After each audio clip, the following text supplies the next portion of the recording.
hajiya Samira. Insha Allah. Wai sufi ina za ka je ne ka kawo wuri? Kai dai wallahi bari si daga zali. Uzurin ga da hagga ina yi da jihar Kano nake. Na kawo gaso mota ta lalace ne.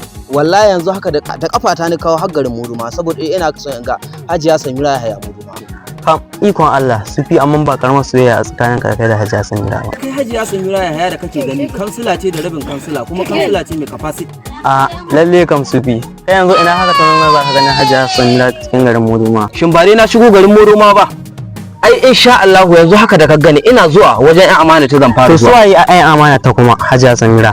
Kaga ƴan amana hajiya Samira akwai Comrade Bala Adamu Muduma, akwai injiniya Faruk Idris Kogolan Muduma, akwai Bala Zaharuddin Abdullahi kowa ya san shi a garin Muduma. Ubangiji Allah ya hada ku da alheri. Amin ya Allah, ina godiya sosai saboda wannan addu'ar da kan man kaga jikata gaba ɗaya na baka. Da waya ta ma na hada. Na gode. Na baka. Na gode.